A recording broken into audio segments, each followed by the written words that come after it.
Hello, everyone. This is Trip, and I'm back with Dom, John Dominic Crossan, and we're gonna have some fun today. Dom's got a new book, Paul the Pharisee, and we're gonna talk about it. We're gonna talk about it. He's prepared a visual lecture to explore some of the themes in the book. It's surprising timeliness for our current moment. So he'll be presenting about the book. Then we'll get into a conversation about it. For those of you joining live, if you have questions that you want me to ask Dom, then put the word question in the chat. That way I know to mark it. But feel free to interact with each other and such there. I will go ahead and drop the link to Dom's new book in the chat. So if people want to check it out, they can go grab it. But if you enjoy it, then over Lent, we're going to be spending 5 weeks exploring Paul the Pharisee, and then what his vision of the faith looks like in our times. And if you want info for that, you can go to crossanclass.com, which the class is great because you'll be able to join live for things if you want and go through it as an individual. You'll also get the pre-recorded visual lectures, and you could use them in a small group or discussion group, and do it either way. So hopefully the class will be able to use for individual online learners to go at your own pace or in a discussion group, and you can go check that out over at Crossing Class. But you know, that's really all the setting we need, Dom. But now that you're officially 90, I want to know, like, well, how's that going? By Lent, I'll be 91. Well, thank God I'm still in good health and good energy. I'm glad not to be traveling a lot, to be honest with you. That takes a lot out of me. But I've loved doing visual lectures. It came in obviously during COVID when you couldn't travel. But I'm doing more and more of it because I like it. We can show visuals to people and put images in their mind around which they can think. So I've been doing a lot of that, and I've been loving it, to be honest. Mm-hmm. Well, I'm very much looking forward to this. So we're going to kick things off. Dom will be going through the lectures. He may make asides to me to remind me when to flip things. All right. And then we'll open up the discussion. So remember, drop your questions with the word question in front of it if something comes up about it. All right. So basically, this is the first slide, and Trip is in charge of rotating them. So my subject, okay, it is an advertisement for the book, of course, but I didn't just put the book in. I really tried to think, what did the book have to say about Advent? I really did. You can judge it. So I'm talking about peace on earth. And you can see the image that's up there. It's good. It's my two types of my two visions of over on the left. You have good old Caesar. He's a god, as you know, and you can't always remember to put on your clothes when you're divine. So it's a lot of work. So he's kind of semi-nude, but he's got the whole world in his hand. And this is my signal logo almost. He's got the whole world in his hand and victory above it, crowning him. And in the other hand is a scepter, which is the spear, basically. So he's got the whole world. It's power as force. Power as force. On the other side of your screen is power as persuasion. Jesus is elegantly dressed, got a halo and everything. Yep, he's showing his own power, but it's power of persuasion. He's got nothing going for him but a book. And in the middle, sort of mediating, is Paul. And what's he got going for him? A scroll. And his arms outstretched, kind of defenseless. So I want to talk about peace on earth, and I want to apply it to Advent, thinking with Paul the Pharisee from the book, amid triumphant autocracy. Just happens to be about autocracy because that was the world Paul and Jesus lived in. Nothing to do with anything going on in our world at all. All right, let's go to the second one.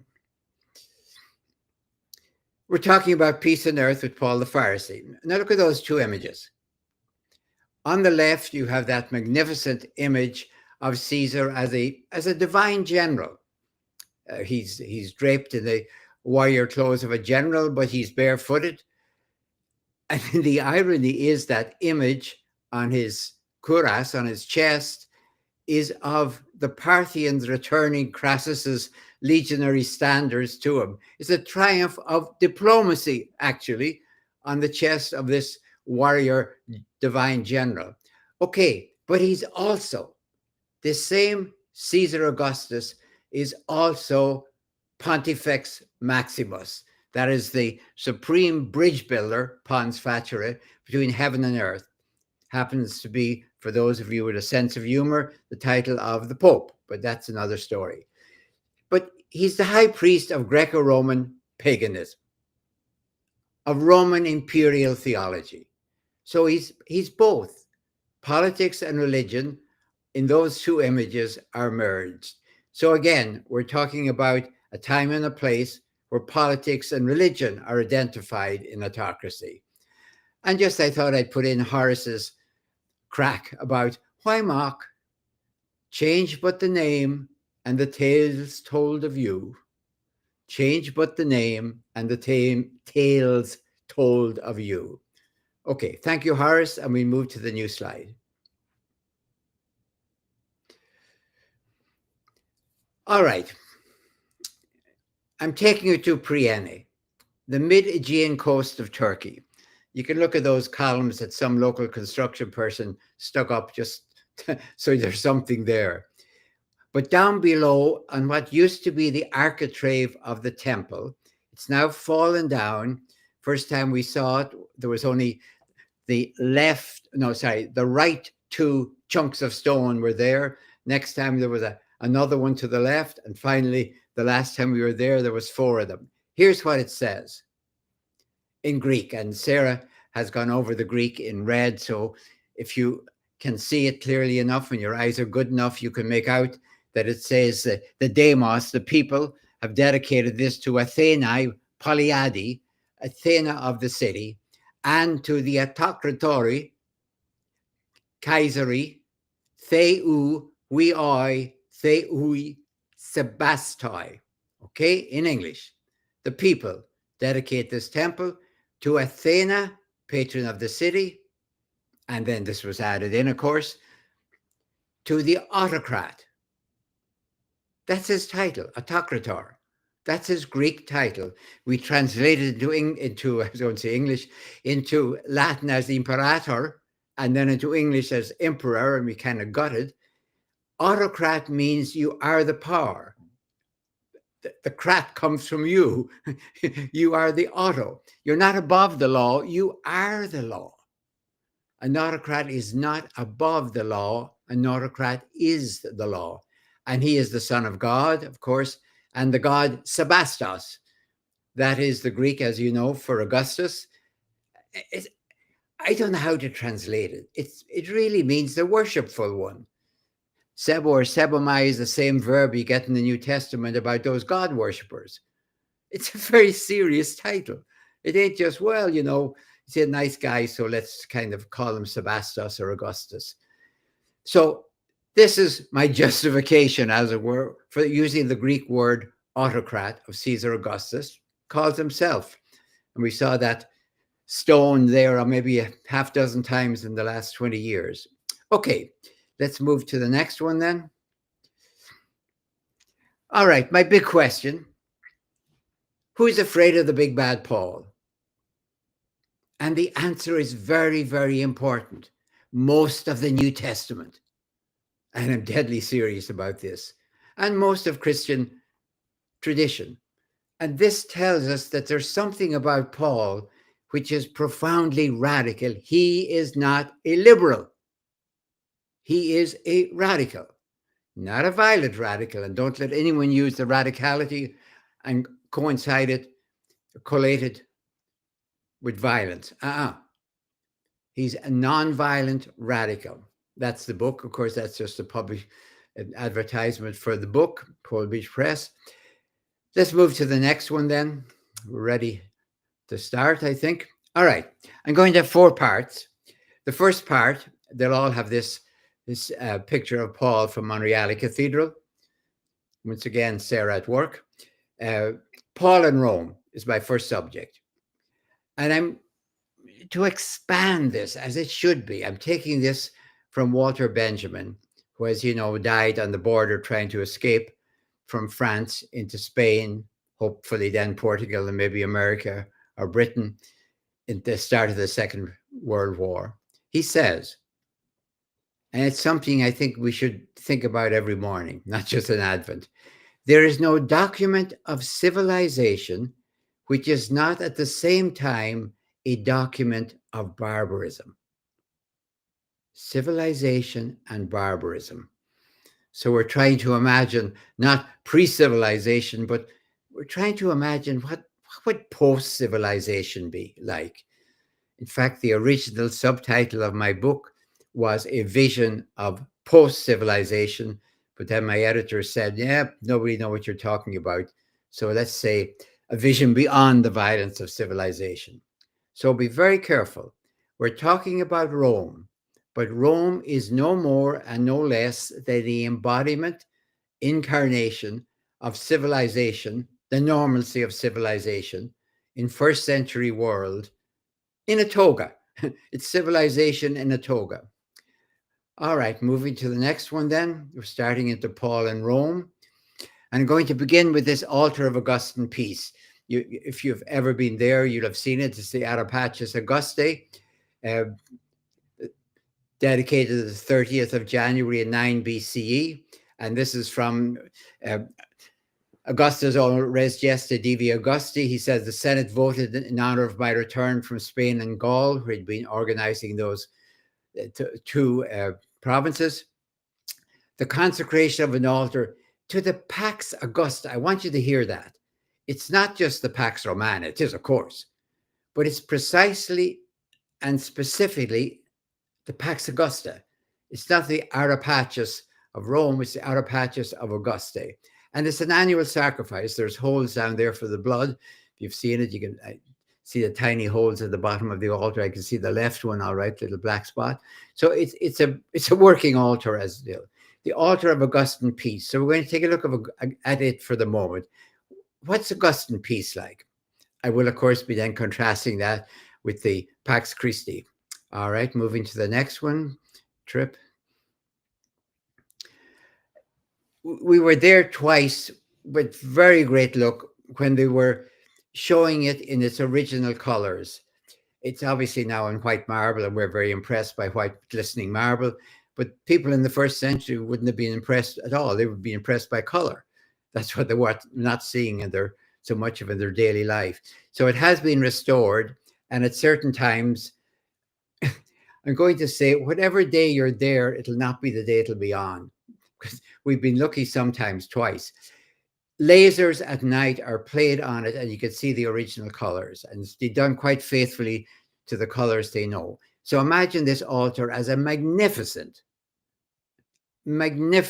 edifice. So moving to the next one. Okay, we're going to, you may have to tap this possibly to make it move. All right, what happened there was it didn't come over. We had run let me go back to the preceding one if you can, Trip.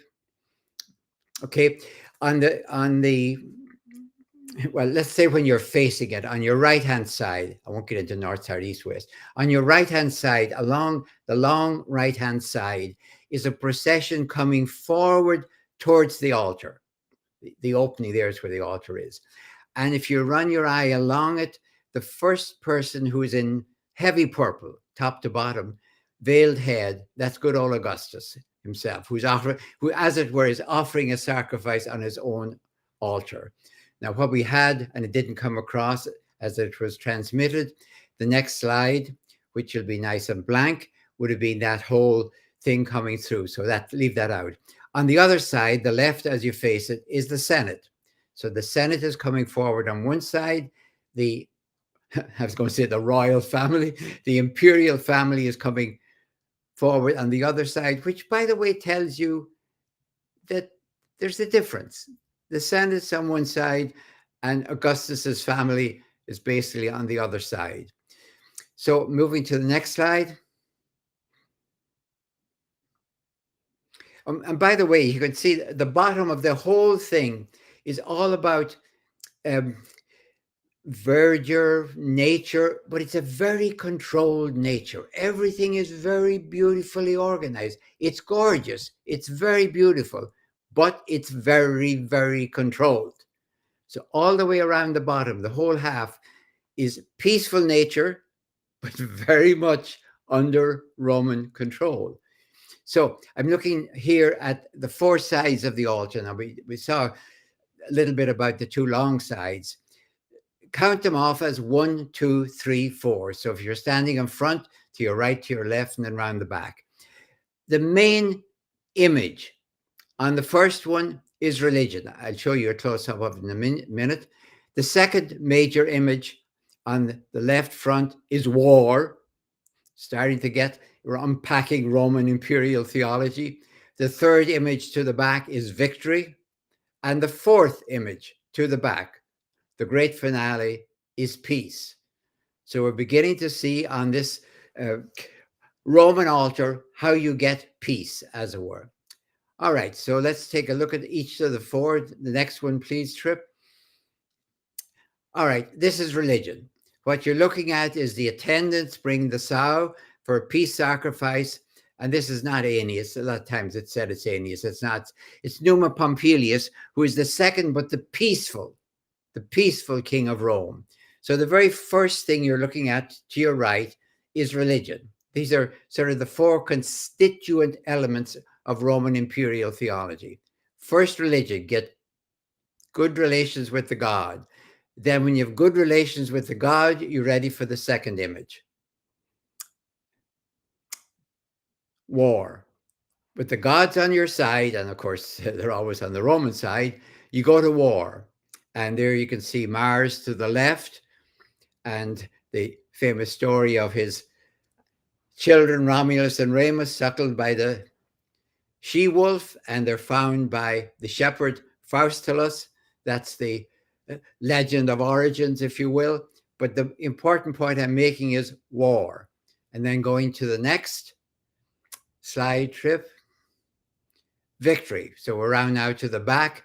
And if you're facing it to your right at the back, victory. How do you get victory?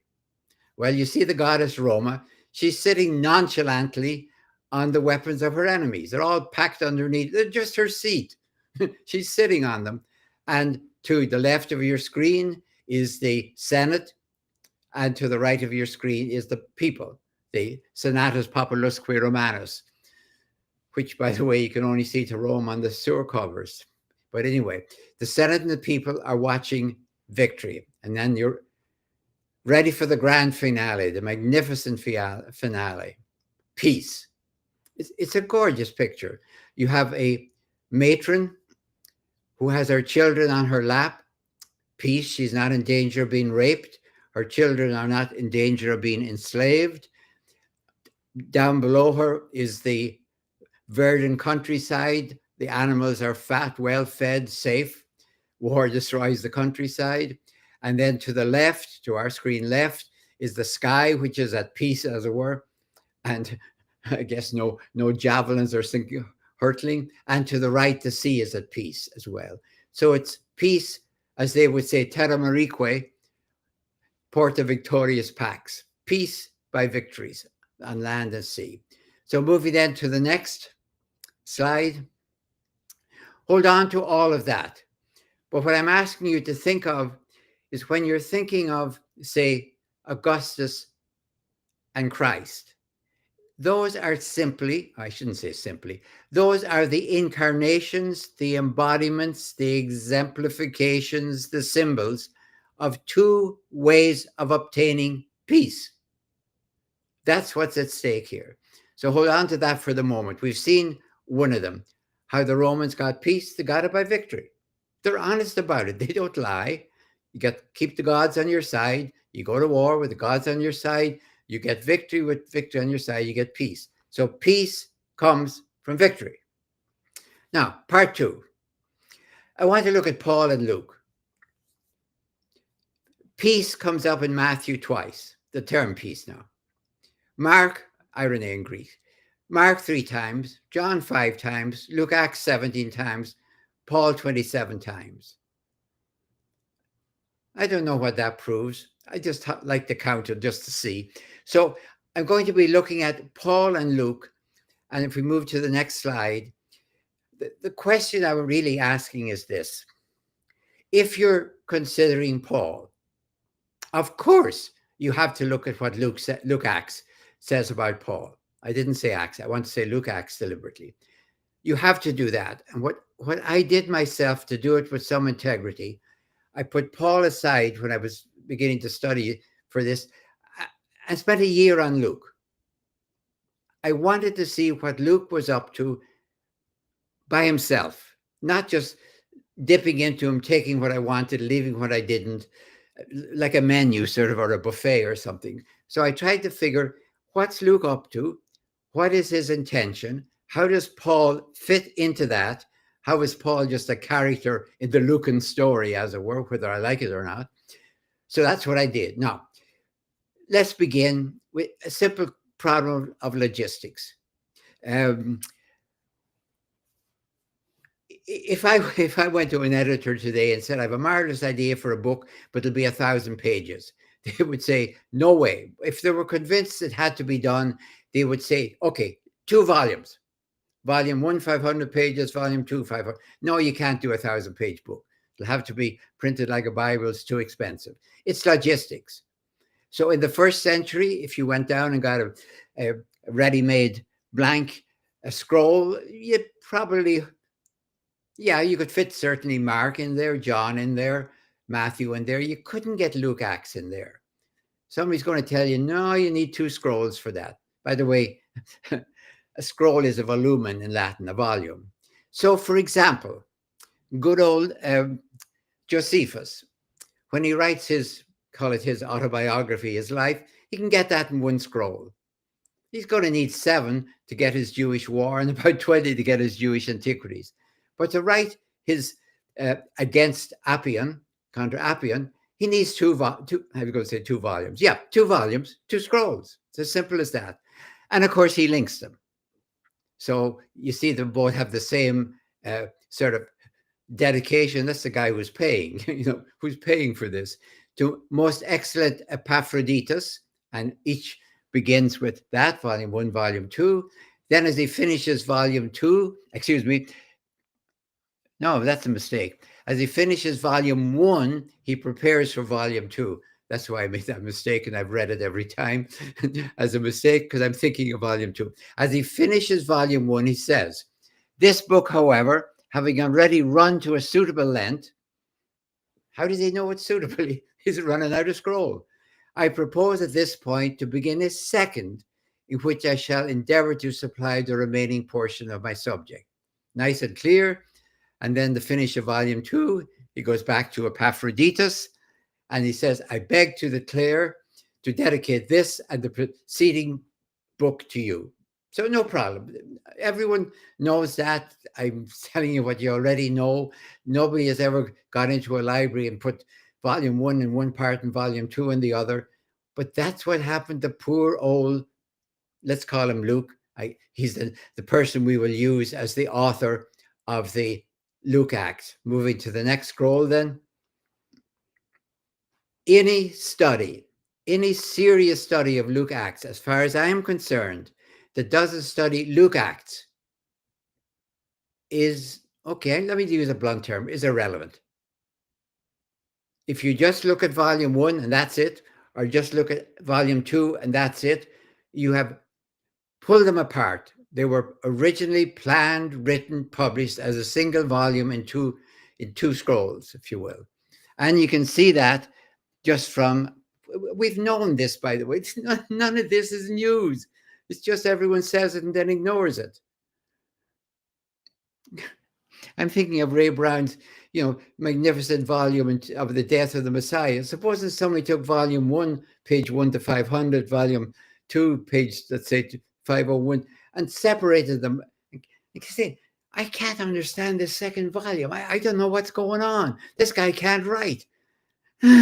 Poor Luke. Anyway, you can see there at the start, volume 1, volume 2, 2 dedications. It's almost tracks exactly with Josephus, probably written, by the way, around the same time, by the way. So at the end of the first volume, I got it right there, he leaves you hanging.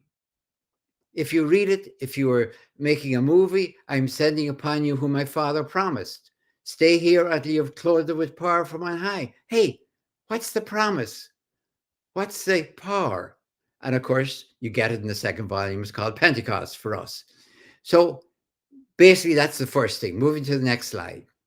Think, Luke, act. All right, here then is my conclusion about what's going on. At the beginning of the 2nd century, Rome had a polemical narrative. What's this Christian stuff going on here? Who are these weirdo Christians? It's a new superstition, not a religion, from a crucified Jewish criminal. Wow, that's Tacitus in summary. I don't think I'd want to be a member of a new superstition from a crucified Jewish criminal. That sounds like, oh boy, you're in trouble. So what Luke is doing is writing an apologetical counter-narrative. He's not like in the 2nd century, like Justin Martyr, writing a counter-philosophy, which only the very learned would read, and most of us don't. He's writing a counter-narrative. And once Luke tells the narrative, nobody is able to forget it. The fact that it may be fiction. Well, there's a lot of fictions, like the Good Samaritan and the prodigal son. When Jesus tells a story, we tend to remember them and turn them into cliches and proverbs. Luke does the same thing. When Luke tells a story, it is almost impossible for a scholar to really get it out of their imagination, even if they know they should be watching what Paul says as a priority. And Luke says, this is how he announces what he's doing. So that you may know concerning the things about which you have been instructed, and going back to the Greek, the asphalia, thick asphalt, by the way, the asphalia. Now, here's the question. That's translated as the truth in the New Revised Standard Version. Is it religio-theological or socio-political security? Asphalia elsewhere means security, like in a prison. I think what Luke is telling them, as it were, dear Christians, don't worry. You can be a Roman, a good Roman citizen, and a Christian, and not be executed. He's telling them not the truth. It would be, imagine saying, all sorts of people have written about this. Now I'm going to tell you the truth. What? It's a ghastly interpretation. He's going to tell you, I will tell you how it's secure, how it's safe. All right. His vision then is the Holy Spirit. Here's the vision of Luke. Paul's turning in his grave, but that's a separate issue. The Holy Spirit has moved from Jerusalem to Rome. The future is Roman Christianity, not Jewish Christianity. And then the structure, volume 1, Galilee through Samaria to Jerusalem. That's why Luke brings Jesus through Samaria rather than Transjordan when he's going up to Jerusalem. And the second structure, of course, then Jerusalem out through Samaria, of course, to match the first one to Rome. And 3 main themes, the dominant themes. If you move to the next slide, we look at this one. The first theme, Christians agree peaceably. Christians agree peaceably, even though later Paul and Peter have to be doing a lot of embracing because everyone knows they don't. So I won't read all this to you. You can do it for yourself. You know Acts 15. Everything is gorgeously peaceful. We have a lovely conference. And at the end, everything is decided and the letter is sent. Oh, it's beautiful if you don't read Galatians. And in Galatians, it's quite clear there's a split in the mission. And maybe even the split in the vision. Everything is not peaceable. Moving to the next one. The second theme. Yes, dear Romans, there are riots. That is true. There do seem to be riots everywhere we go, but it's the Jews. It's the Jews. Wait a minute. Now look at that story. Compare Paul. Paul tells what happens. He has to escape from Damascus in a basket. I mean, you can't forget that story. But it's because the Nabateans are trying to arrest him, says Paul. No, says Luke, it's because the Jews are plotting to kill him. Yeah, those riotous Jews. This is dangerous stuff. All right, let's go to the third theme. Next slide, then. Jesus and Paul in Jerusalem are exculpated by all three levels of Roman authority, by a military officer, I'm talking now about Jesus, a military officer, centurion, a client ruler, good old Prince Antipas, and a Roman official, Pontius Pilate. Jesus is exculpated. In fact, in case you don't count, well, Luke counts it out for you 3 times from Pilate. And then moving to the corresponding finale of his second volume, with the next slide, for Paul, we see exactly the same thing on higher rank.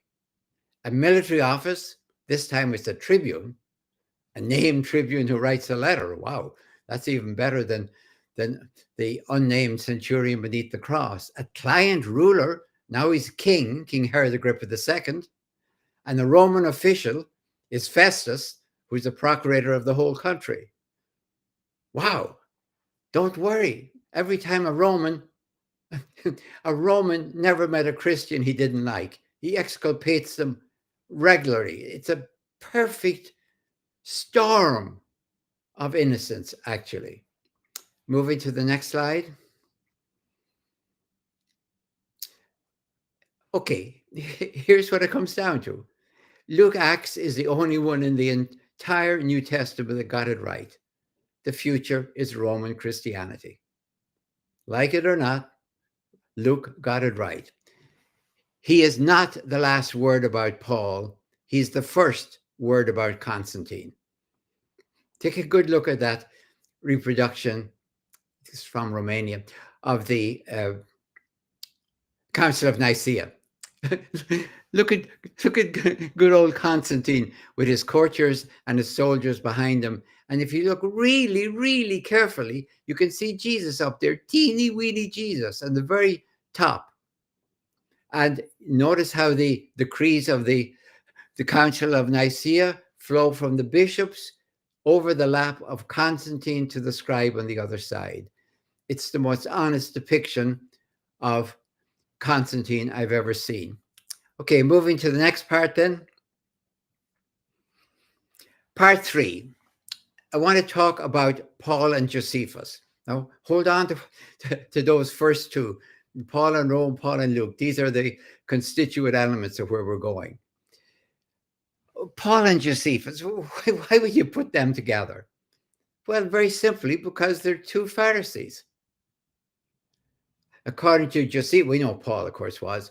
Josephus says, this is from his Vita, his life, in my 19th year, I began to govern my life by the rules of the Pharisees. I think that means he's a Pharisee. I don't know what else it means. And they are, he says, the most accurate interpreters of the law and the leading sect. I think the Pharisees control the center. If you let me away with a kind of a crude approximation, the Sadducees were the right wing, the Essenes were the left wing, the Pharisees were the center. So the reason you have so much nasty stuff in the New Testament about the Pharisees, mostly libel, by the way, or, if you don't want to say libel, it's what you expect to find in two competing candidates for election, not saying nice things about one another. So what the New Testament says about the Pharisees is probably what the Pharisees were saying about the New Testament, Messianic Christics. But unfortunately, we have the New Testament rather than what the Pharisees were saying. But I'm going to say, clean your mind out about everything that's said about the Pharisees as nitpicking legalists, all of that in chapter 23 of Matthew, and kind of remember, that Jesus said in Matthew 5, don't call names. But by Matthew 23, he's doing a really good job of calling them brood of vipers and hypocrites, and they're going to hell. And who changed their mind? Did Matthew change his mind or Jesus change his mind?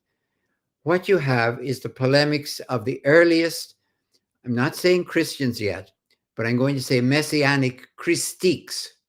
I'm using that deliberate term, messianic Jews.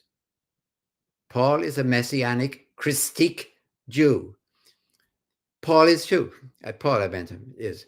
So watch what Josephus has to say, and I'm focusing especially on what Josephus has to say about non-violent resistance.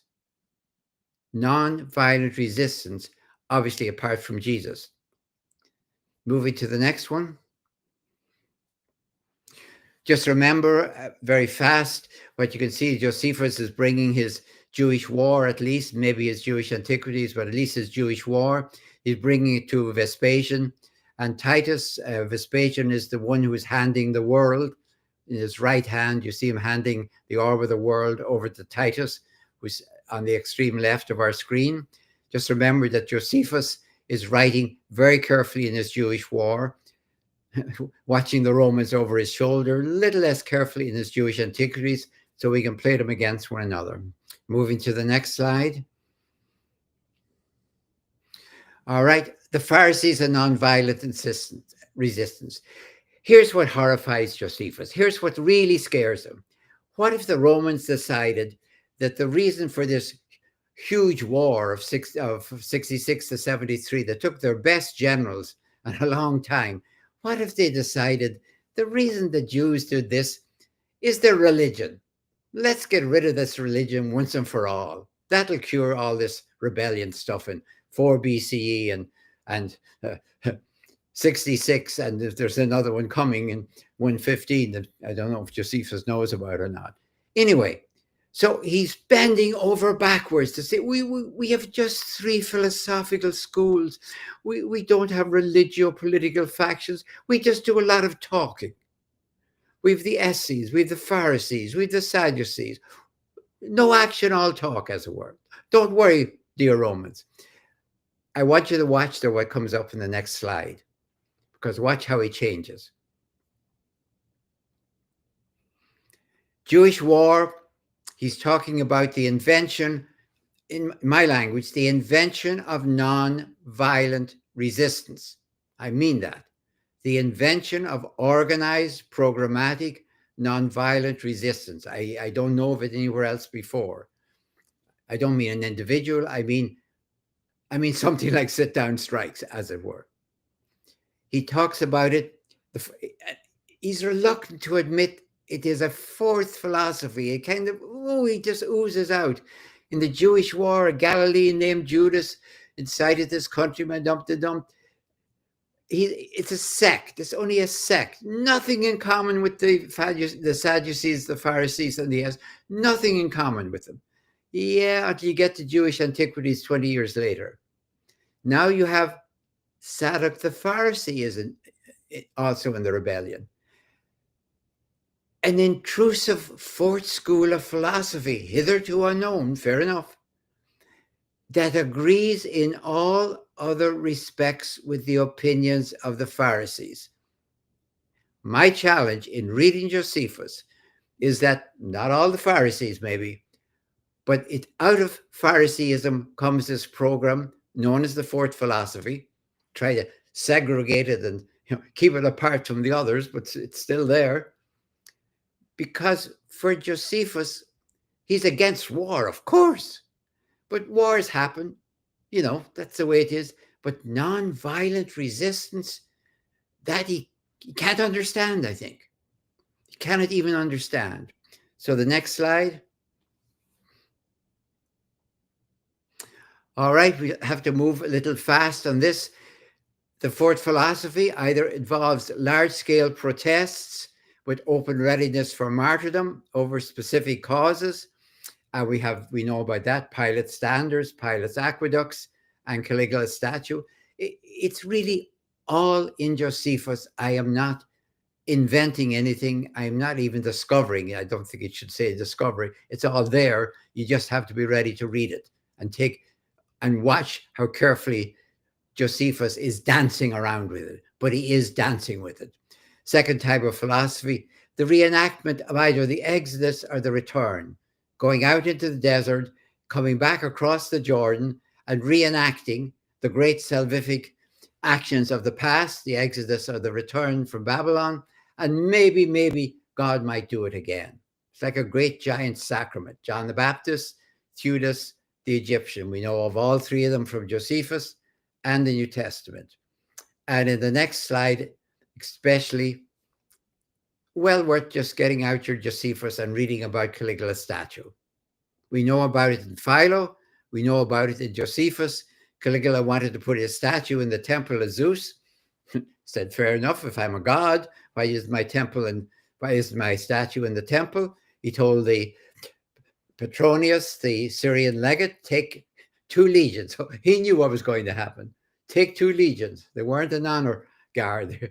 They were ready for war. Could have happened in that year instead of happening in 66, the Great War could have happened in 40. Anyway, down south they go with the statue. I'm moving to the next slide. 4 points. Again, all of this you read for yourself in Josephus and in Philo in this case. The agricultural timing of the protest. So if they're either not at harvest or not at planting, next year there'll be a harvest of banditry, no food. Huge sight of the crowd, vast multitudes. We are unarmed, as you could see. On no account will we fight. Now, I don't know what would have happened. I don't know if the legions had attacked, but here's the story at least. They're ready for martyrdom. If you put your statue in our temple, we will die rather than submit. So it's organized, nonviolent resistance backed by martyrdom. That's programmatic. That's a theory and a practice. Moving to the next one.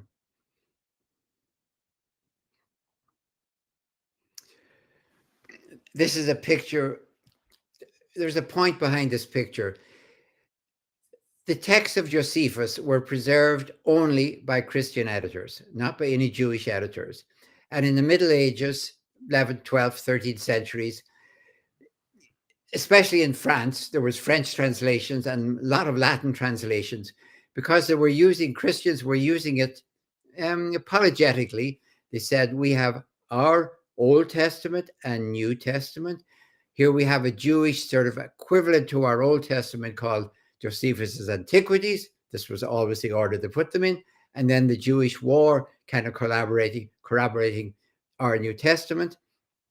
And so this is an illustration from one of those Paris manuscripts in the National Library.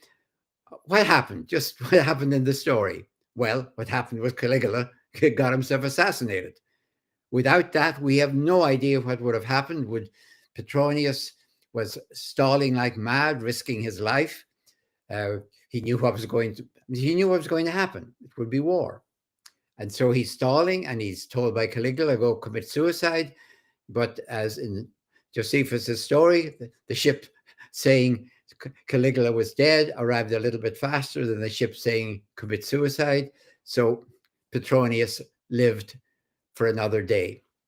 Anyway, all of that has to be taken for me with absolute seriousness because it proves for me that nonviolent resistance as a programmatic theory and practice was there from at least 6 CE, from the time of the census. And therefore, when I talk about Jesus and nonviolent resistance, I am emphatically not saying Jesus invented it. Nor did John the Baptist, by the way. They are fitting their program into nonviolent resistance as a program from at least, what do I say? Pharisaic theology, or some Pharisees, or all Pharisees, but at least it is there. And the irony, of course, is the Pharisees are claiming to be the great proponents of tradition, and any Sadducee would say, show me that in the Bible. Of course not. They couldn't find it any more than they could find resurrection. So they are the great proponents of tradition, and they love it so much that they're inventing two huge new ones: resurrection, nonviolent resistance. It's a living tradition, not a dead relic from the past. All right, moving then to the next and the final, part 4, Paul and Peace. And I'm going back again to end with Walter Benjamin, honor. He asks us to kind of imagine, as I read this at least, imagine the situation at the end of time when you can see all of human history, when you can imagine everyone. It's what, of course, the Pharisees did with their idea of the Last Judgment. Nothing that has ever happened should be regarded as lost for history. Of course, it is for most of us. Only a redeemed mankind receives the fullness of its past. In other words, if we start imagining all of the human race that has brought us to this moment in time when we are asking ourselves about the sustainability of the universe, not the universe, our world, and the sustainability of our species, maybe it's time to take that view of everyone that has been part of this up to us. So I'm going to end with Walter Benjamin as I talk about Paul and Peace in the next slide. All right, we're recapping now, and we're coming back to our first one. You recognize the image again, and the irony is I said that on his cuirass, you can see to the left is Augustus standing, and then the Parthian is not kneeling, by the way, not kneeling. It's an armistice. He's offering back the standards, the 5 standards that Crassus lost. Okay, peace from Rome and Caesar, Augustus Sebastus. What's it look like? What is peace from Rome and Caesar the Augustus Sebastus? Okay, I'm going to go with what, you know the story. When Augustus left, not only his last will and testament, he left a proclamation which was supposed to be put on bronze outside his great mausoleum on the Campus Martius. It was like his curriculum vitae for divinization. That's what he's up to. He's writing what was called, he didn't call it this, of course, the Res Gestae Divi Augusti, the Acts of the Divine Augustus. And he's writing them not for his last will and testament, that's a separate document. He's putting this up so you look at this, dear senators, and see, wow, is this man really worthy of senatorial divinization? That's what he's up to. So he says, door of the temple of Janus closed by ancestral decree whenever on land and sea, terra marique, like it together, on land and sea throughout the entire rule of the Roman people, there was, here's that great term, peace secured by victories. It's got a rhythm to it. Parta victorious pax. It always would fit into a piece of Virgil. Parta victorious pax. You can hardly break it up. Twice during my birth. And by the way, when you read that, as you can read it more or less today on the temple of Augustus in Ankara, in the capital of Turkey, there's also outside on the south, I think it's the south side, there's a Greek version. They skip that. That ain't there. Part of victorious pax is not mentioned. They're at the receiving end of the part of victorious pax, so we skip that. All right, this is Caesar. This is Caesar. Openly and honestly, you get peace by victory. When we have pacified you, you will be peaceful, or you will be dead. And it's very peaceful in the cemetery. Moving to the next slide. All right, peace from God and Jesus, the Messiah Christ, according to Paul. Always, always, always. It is in the order, beginning of every one of his epistles. Grace to you and peace from God, our Father, and the Lord Jesus Christ. Grace and peace. Not peace alone, but grace and peace. Something to think about. It. How is peace a grace? And the greeting prayer at the start of all his 7 athetic letters, Thessalonians is the only one slightly different. Grace to you and peace. The other 6 are grace to you and peace from God our Father and the Lord Jesus Christ. So when we get to peace on earth, when we come to Christmas, I didn't lose my theme.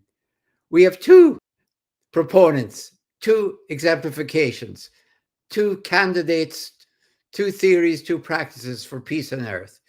One, peace from Rome, that style, and the Sebastos Augustus, and this peace from the Messiah Christ. Next slide. All right, here's a question from Paul. What is the difference between the following identical titles? Moving to the next slide to pick up those titles. Here's the big titles. And I've deliberately put the 2 images, took off the halos and all the rest of it.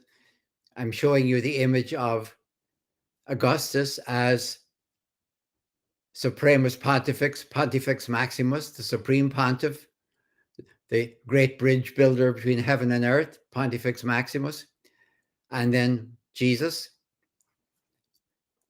The titles are God, Lord, Savior, Son of God, God incarnate, Redeemer from sin even, Creator of a new or the new world. What's the difference between those titles? Moving to the next slide. As given, first of all, in Rome, to Caesar the Augustus Sebastos. What is the difference as given to him? Then moving to the next slide. Or, as given in Paul to Jesus, the Messiah Christ. That's the key question. It's another way of saying, peace on earth, what's your program? All right. Moving to the next one. All right. Thought you might be getting tired of those images, so I came up with 2 new ones. Again, of course, Caesar versus Christ. So Caesar versus Christ, I'm proposing, is the tectonic struggle. Tectonic, like the great tectonic plates of history. Like we have the tectonic plates moving below the natural world. The tectonic, Caesar versus Christ is the tectonic struggle,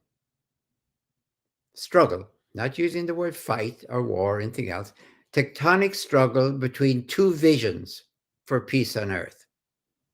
And moving to the next slide. We're looking at the first slide, and by now, to be honest, you know it by heart. Roman imperial theology, religion, war, victory, peace, peace by victory. They're openly, honestly clear about it. Here is how we operate. And then moving to the alternative.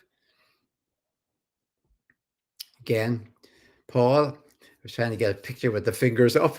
Religion, nonviolence, justice, and peace. Peace by justice. And by justice, I mean what you mean in the creation story, when everyone gets a fair share of the world that belongs to everyone. That's the definition of justice. So moving to the next slide.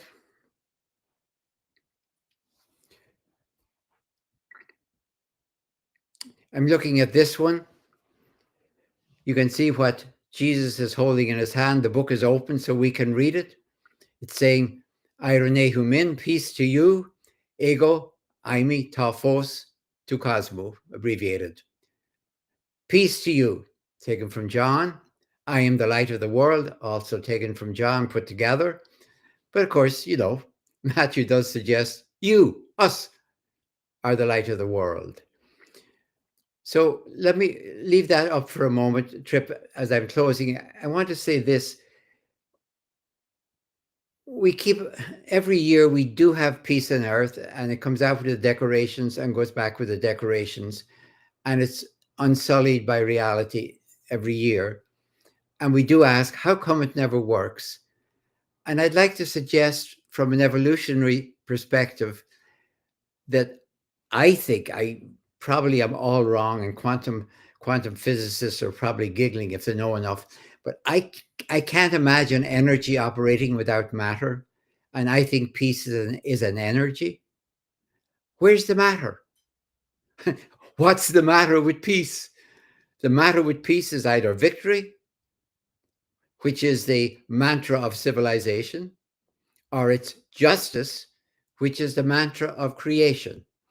And when I say creation, I mean the story in Genesis 1 continuing into Genesis 5, as distinct from the story in Genesis 2, 3, and 4, the priestly source against the Yahweh source, if you want to put it that way.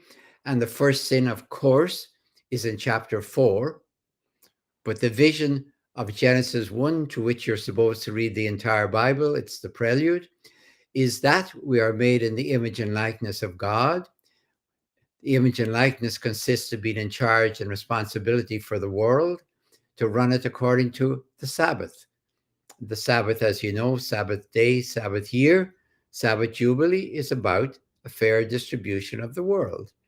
So maybe the reason why peace as energy never works is because you can't have energy without matter. And we have two types of the energy that give us peace, and we prefer the first one, which is peace by violence, peace by victory. All right, so that was pretty good timing, actually. All right, end with this image. Nonviolent resistance is how you love your enemies. Think about that one too. Why did Jesus say love your enemies? Why didn't he just say love everyone? Why pick enemies? How does he know I'm going to have an enemy? I mean, that's plural, by the way. You plural, love your enemies, plural. How did Jesus know his followers, his supporters, whatever term you want, his sympathizers, use your term? How did he know? How did he know there'd be enemies? Because you're taking on civilization. Do you think civilization by victory will go quietly into the good night? So peace is not abstract. I flicked my eyes towards somebody who was writing, and they said peace is abstract. No, it's not. Energy is abstract. So you have to put matter to energy. And the matter you put to energy is either violence or justice. And those who support violence would be your enemies, whether you like it or not. You have to love them, because that's nonviolent resistance. All right. So that's it for the slides. Trip, thank you very much for being my slide master. All right. Well, Dom, and if there are additional questions, make sure you put the word question in front of it. We got a few already. And one is, near the end, when you're looking at these different titles, a series of titles that both have been applied to Caesar or claimed by Caesar, and those that within the Gospels and in Paul get connected to Christ. Part of the contrast that is running through the presentation is the content of the title, right? Like, does the Lord build crosses or bear them? These kinds of contrasts. So I'd love for you to kind of point to some of the places, maybe in Paul or in the Gospels, where when you ask, like, what is the concept of peace that you see in the ministry of Jesus, when you start to give it texture, what kind of ways do you fill in the content of it? Yeah, well, let me take a parable. The parable, it's in John. It's a story of John's gospel. I'm not going to risk the verse because I'll probably get it wrong. But it's the scene where John's gospel has Pilate and Jesus talk to one another. We won't get into what language, but they're talking to one another. And Jesus says, it's a parable. I'm convinced it never happened. But therefore, being a parable, it always happens. My kingdom is not from here. It's not from this world. If my kingdom were from here, my guys would be in here fighting to get me out. I don't know anything clearer than that, and John's not great in clarity very often. So Jesus telling Pilate, look around you, you got your soldiers, you operate by force and violence. That's your world. My world doesn't do that. Now, Jesus doesn't say, I operate by nonviolent resistance, but Pilate knows that. Otherwise, he wouldn't be standing in front of him, because that's what he's going to be condemned for. He's going to be condemned for nonviolent resistance. Pilate wasn't having a bad hair day and he liked to kill somebody. And no, it wasn't that Pilate did it reluctantly. He's such this Hamlet figure. Oh, he just can't do it, but everyone wants me. No, Pilate executes him quite correctly from his point of view for non-violent resistance against Roman law and order. That's absolutely what you'd expect. He doesn't round up his followers, which would mean they're violent. So I see it, for example, in that parable. I see it in the whole proceedings that Jesus is doing. It's nonviolent resistance. Now, you say, well, wait a minute, I've got this text in the gospel. I mentioned in Matthew 23. Of course. Of course. Because Jesus and Paul are very, very hard to live with. You know, at least can we call them names? You know, we won't hit them over the head with a cudgel, but can we call them names even? So it's a vision of a world that may not be possible, by the way. I have no presumption, oh, this will all work out, or we'll all go off somewhere else. The vision is there. And I think we're doing really well on the other vision of getting peace by victory. Don't know how good that's doing at the moment, but, you know,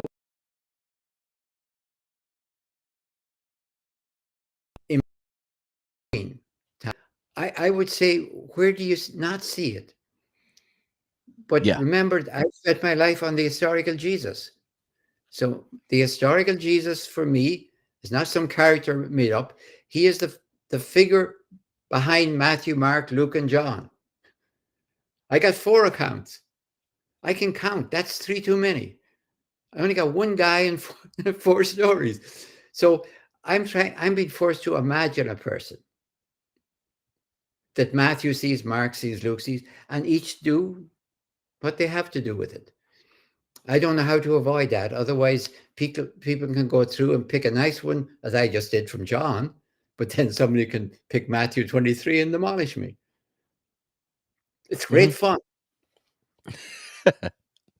One of the things that comes up in Advent is the kind of resonance between the prayers for the coming of God in Second Temple period Judaism, the second this kind of desire for the coming of God's justice in the climate of Roman civilization and its barbarism, and those very same texts get picked up again in a lot of Advent prayers within liturgies for the second coming of Christ, or the eschatological vision, hope, resurrection, these things which you talk a bit about in the book and we've talked about before.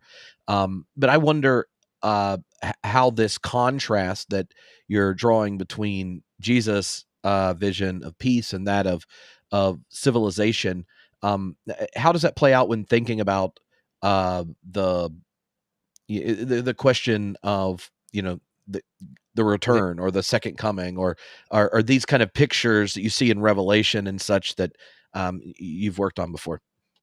No, and that's why I had to write half a book on well, at least a third of a book on Revelation before I could get to this. You have to say Revelation. Okay, the book of Revelation claims in the immediate past, Romans have been slaughtering Christians.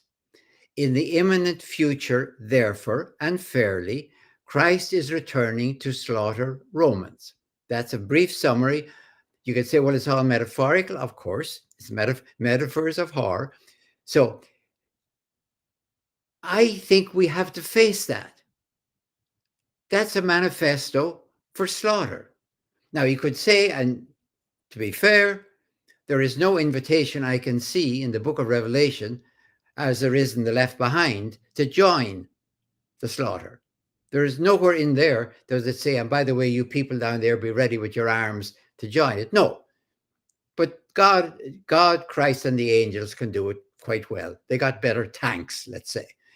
So we have to face that. And I don't think we can get around by saying, well, it's a metaphor. And even the term, the second coming, how can somebody who never left come back?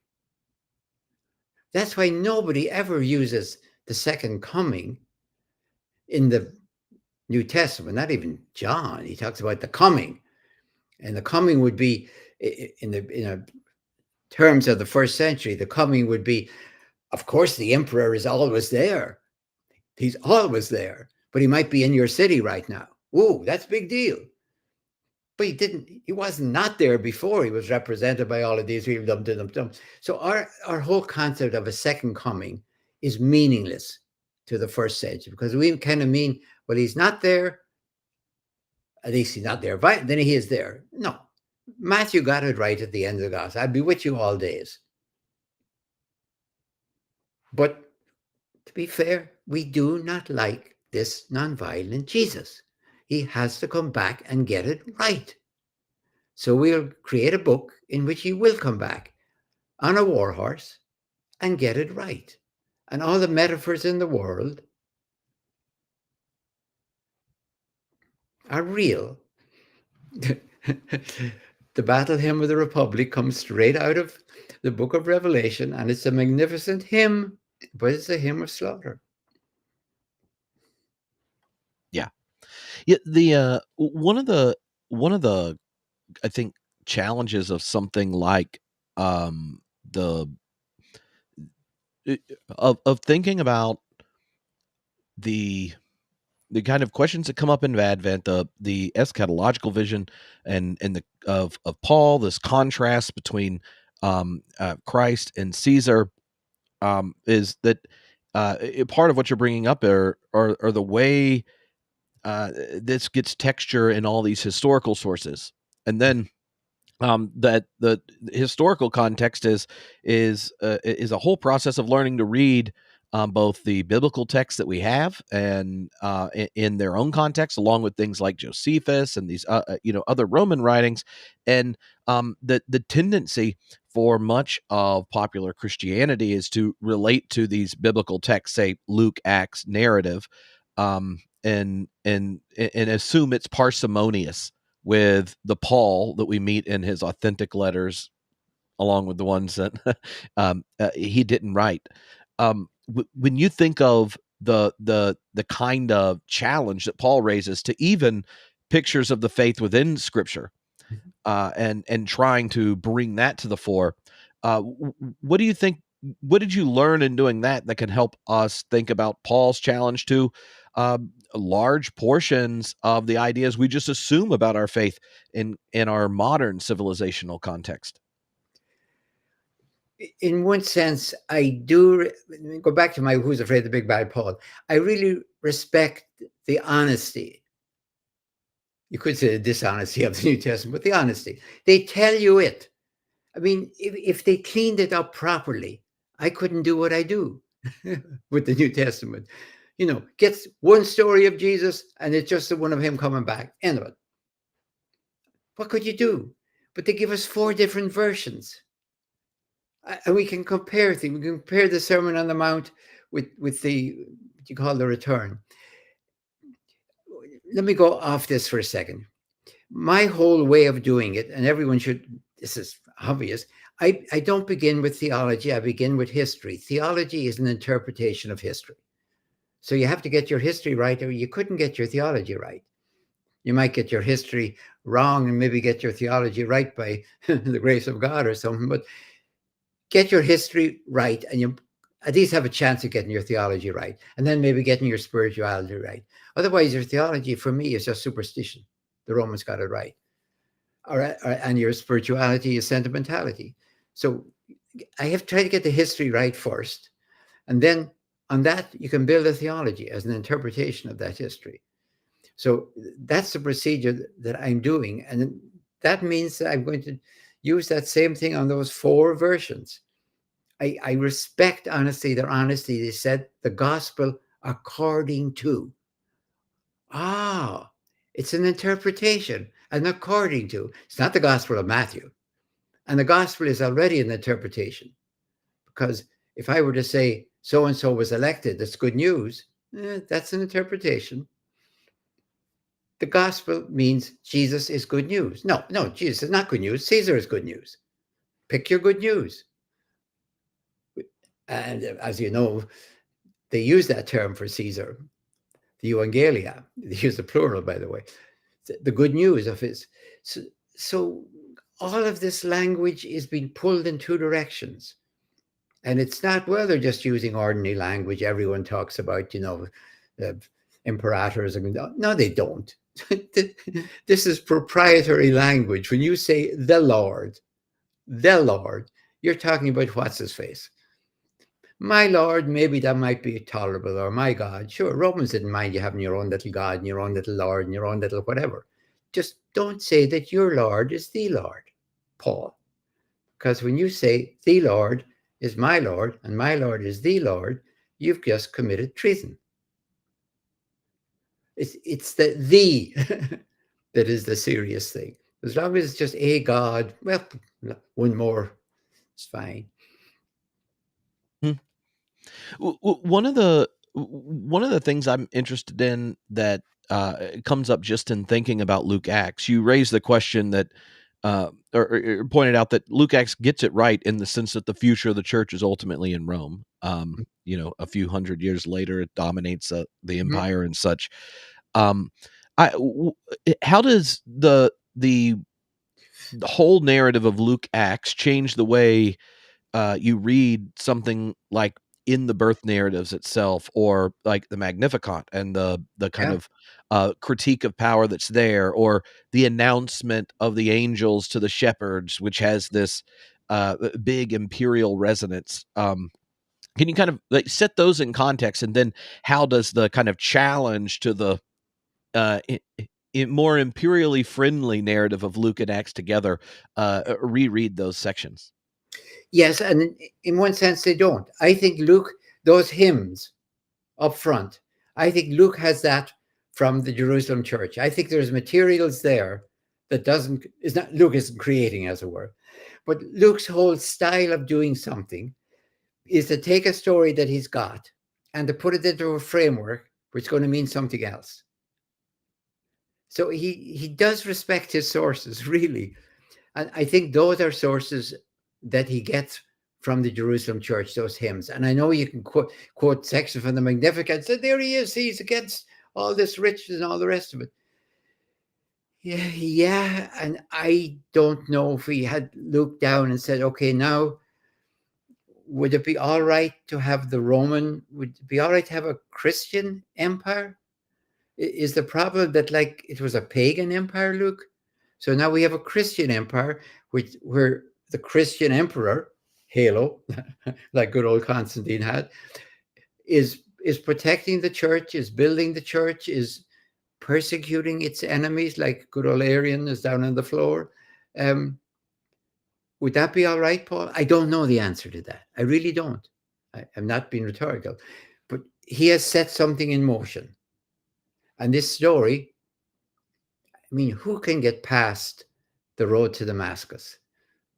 A person is going from A to B geographically and going from A to B theologically at the same time. And right in the middle, he changed. It's perfect.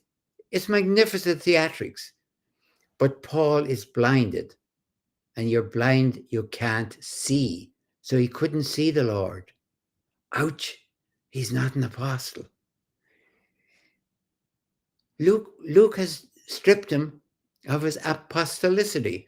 So he can't be the apostle of the Gentiles, which is Peter, as far as Luke is concerned. That's huge stuff. And we're reading it. Are we not seeing that if you're blind, Paul insists, I've seen the Lord. I've seen the Lord. Am I not like Peter? Have we not seen the Lord? And Luke's answer is no.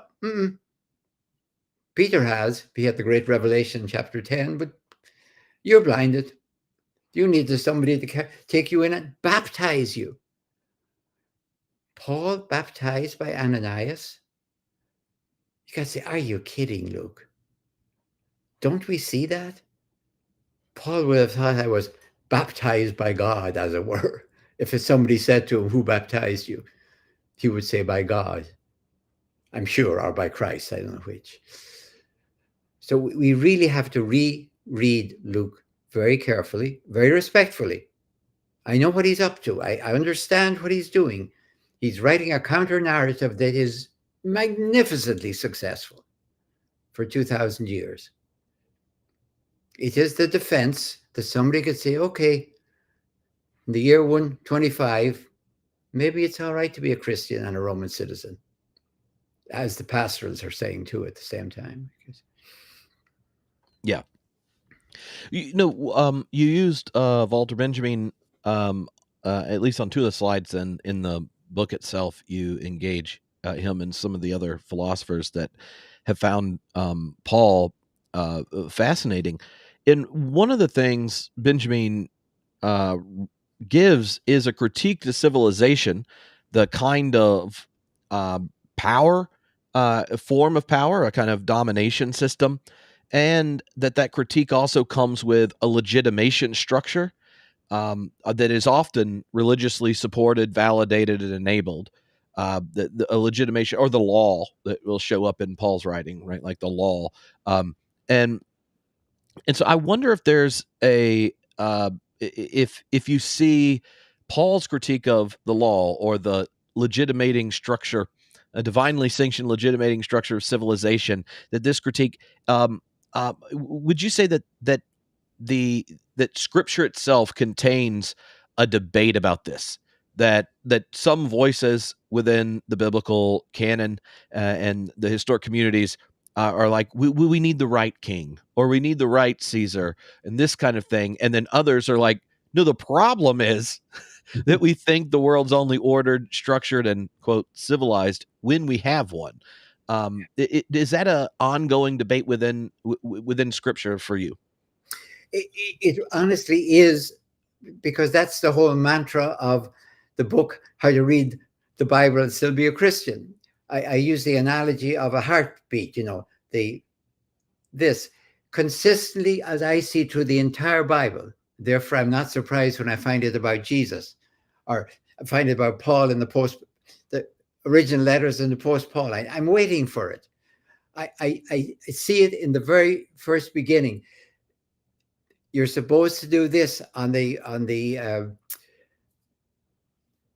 Sabbath day. Everyone is supposed to get a rest on the Sabbath day. How do we get around that? Everyone is supposed to go back to their original farm every 50 years or something. How do we get around that? I watched the Bible law making sense, if you read it historically, as each law comes in. Let me give an example. The Bible, let's say, says, don't take a loan. Don't take loans from your fellow Israelites. Okay, I won't take a loan, but I tell you what, I will give you, you're out of seed corn, so I'll give you seed corn. It's not a loan. You give it back to me 6 months from now, and we're free. Not a loan, but I'm betting that you're not going to make it. If you're in trouble now, I'll give you the stuff, and I'm going to have your farm, because your farm is collateral, not a loan, collateral. And then you watch the law trying to keep up with us. I'm not saying with bad people, with the normalcy of civilization, whose job is to keep mine and get yours. That's the program. Surprise, I'm doing it. So I watched that going through the entire Bible. Now, what I said was, when the Bible was put together, they put Genesis 1, the first story of creation, up front. That's why there's no punishment in there or anything else. That's the ideal. That's the glasses through which you're supposed to read the Bible. And I'm repeating myself, we're supposed to be made in God's image and likeness. That means we're put in charge of creation. How do we run it? What does God do? Rest. So the Sabbath day, everyone gets a rest. Sabbath year, all the stuff returned, the Sabbath Jubilee. That's a world of justice where the metronome of time, the day of the year, the 50 year, beats to justice, to a fair share. That's what justice means. So that's there already. And in one sense, I would say the whole Bible is trying to get away from that. The whole Bible is trying to go away from Genesis 1:1 to 1:24a, and doing a real good job of it. By chapter 4, we're off and running and winning like mad. Lamech's improving on on Cain, and we built the first city, and we got weapons. Oh boy, we move fast. So Yeah. I see it throughout the Bible, honestly. One of the things that that I find really fascinating about how this challenge plays out in the gospel itself, or in the synoptics, is the role of the temptation narratives, and then the disciples' own struggle to understand the mission of Jesus. So, I mean, Jesus himself gets the temptation, like, well, Satan's like, if you just bow the knee to me, you could be like Caesar, but you're like the freaking son of God. Come on, you're gonna die. You'll rock this, and it's amazing to me how many times in Scripture, the people of God are like, that's what we need. We need, the anointed one to Yeah. be, he'd be a great Pharaoh. Or you see with even those titles, right, that you listed off, that Caesar has them, Jesus has them, that when Jesus tells it comes down the Mount of Transfiguration, it says he turns his eyes to Jerusalem and stuff, and Peter's like, whoa, have you considered what's going to happen? Yeah. And get behind me, Satan. But that there is this contrast between the titles, but even the way the narrative performs this theological challenge, Jesus himself directly says no to being the kindler, gentler, divinely loving Caesar, and the disciples get the titles right. You're the Christ, Son of the living God, but then think they get to they have a better idea than the bringer of the kingdom of its content.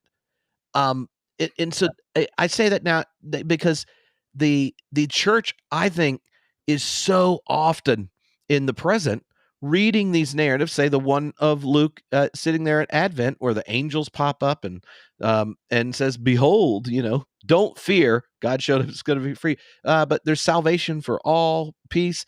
And then we think, "Oh, that must mean we're supposed to be in charge." Or suppose maybe we're going to make the world great by making it like us, and then put our laws and give us privilege and help people, see the light.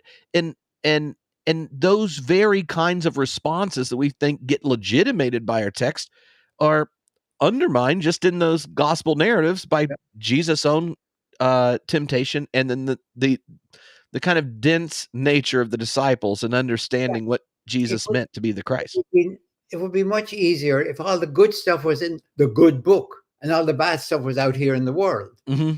The struggle is in the book. And that's the honesty of the book for me, that you can see it's not a dreamy kind of a perfect world. And then no, you can see real people who both say what they know they're supposed to do and then work like mad to get around it. And we can watch them do it all the way through. I just realized, by the way, you did mention law, and I got off it.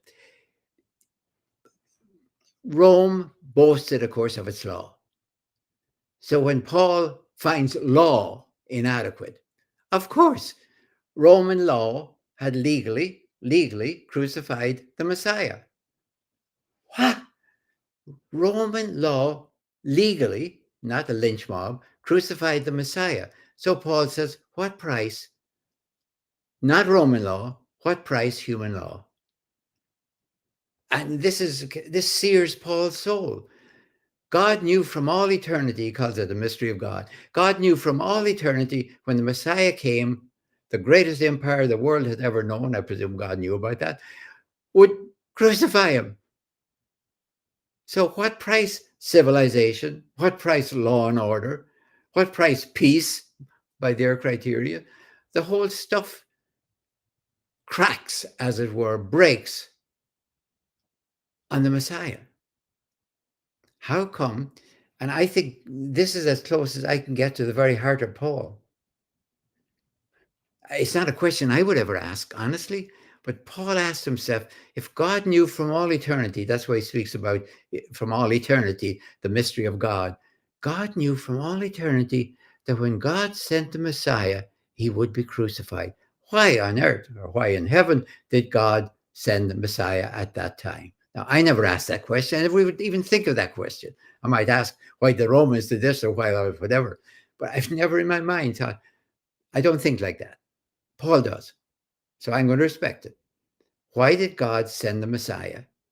Because God wanted to reveal to us the savage heart of civilization. I send you the Messiah, nonviolent resistance to show you how what might save you, you people. And what do? You crucify him. You execute him. That's the point legally. So if Jesus had been lynched by a mob, it'd be totally different. Sorry. Is that sentiment there in Paul kind of similar to John in the prologue, where you get, the whole cacophony of the Logos, but then the word came unto its own and they knew him not. It seems like both of them have this sense of that when the generative possibilities of God take flesh or sandals, as you sometimes say, the expectation is the civilization's going to do its thing, and in order to reveal civilization as the problem and offer possibilities beyond its horizon, namely through the embrace of enemies, or in Paul's language, this kind of reconciliation beyond law, death, and such. The narrative of an incarnation is revelatory in that way of a kind of deep, the kind of deep reservoir of violence at the heart of civilization. Yeah, and that's why Paul is going to insist that what happens next is resurrection, not just say ascension, which would be kind of ordinary, extraordinary, if you will. I think you can almost, for me, I can hear the beating heart of Paul when I read it's 1 Corinthians 2, and I know it's not, I'm working on it. He talks the mystery of God from all eternity. And it's the very last words that Paul ever writes, as it turns out, in Romans. The very last word, he talks about my gospel revealed to the nations now, which is what? Which is what happened. That if, let me not put if, but when God, using his language, sends the Messiah Christ to earth, he will not be run over by a chariot, lynched by a mob, or anything like that. He will, and John, as you said, says the same thing at one point. But John, by the way, says in the beginning is the Logos, and the Logos is, we translate it as word, which is close to meaningless. The Logos is the intelligibility of the cosmos. It's like in the wisdom tradition, the first thing God does before God creates is create intelligibility. So that when we get the world, it's not every morning I get up and the sun comes up, sun doesn't come up, No, it's generally speaking intelligible. I mean, not completely, but enough that I can live with it. So in the beginning is the intelligibility of the world. But the intelligibility of the world is revealed in Jesus. Now, if you say it was just one person, fine. Jesus is the embodiment, incarnation of a vision of nonviolent resistance as the way the world will survive. You say, well, maybe somebody else. Well, maybe somebody else did, but I'm talking about in my tradition, 2,000 years ago. You please speak of your tradition, because I want to hear what is your vision. If you have a different vision, what is your vision for the sustainability of our species down here? I am not interested, to be honest with you, about our exit strategy to go somewhere else. And that includes Mars. Well, I know we're about to wrap up, but I wanted to give you a chance to let people know what we're going to we'll be doing during Lent, and for the macro part is we will pre-record 5 visual lectures so that if engaging the class throughout Lent with us online, you can watch them and then join live, and you can send in questions. You have time to send them, read the book, and ask questions. But also, we're doing it that way so that if you want to facilitate a group, like you have a group of friends, reading group or whatever, y'all can use the lecture part, show it, and then just discuss and stuff. But also throughout it, we'll have regular live streams and Q&As and stuff. But last time we tried doing the pre-record things and then separate live streams, and it tended to work well. So we're doing that again. And you can head over to crossanclass.com to get it. But I wanted to give you a chance, Dom, to kind of just introduce the content of the class and what we'll hope to do over Lent. Yeah, what I'm doing is really not just advertising the book and calling it Lent. I'm really not doing that. It would bore me. That's why I'm not doing it. I want to think, what does Paul, that I know from this book, have to tell me about Lent as a preparation for the execution and resurrection of Jesus? We just touched on it there, honestly, in the last few minutes. Why is the executions so important for Paul? You know, if you know about the Q text, which is contemporaneous with Paul, there's nothing about the execution, the resurrection. And the one thing I would ask you before you start with these 5 lectures, please don't presume that vicarious atonement is the only way, or the normative way, or even the correct way that Paul understands the execution and resurrection of Jesus. That really is a giant, slippery red herring. Ask yourself the historical question. Why was Jesus, first of all, why was Jesus executed? If he went up to get himself killed, this is the question we raised in the last series last year. I won't try and do it all over again. Why did it take him a week? Think, read Mark, protected by the crowds in the temple, protected by Bethany at night. What's he up to? And then I'm going to read Paul. So the climax, of course, will be the execution and resurrection, which is Holy Week and things. But I want us to think of the preparation before that. So it's going to be Lent with Paul. Mm-hmm. Awesome. Well, thank you very much, Dom. This has been fun, and looking forward to getting together with a bunch of people on the internet to dig into the book and your new lectures. So until next time, everyone. Thank you very much.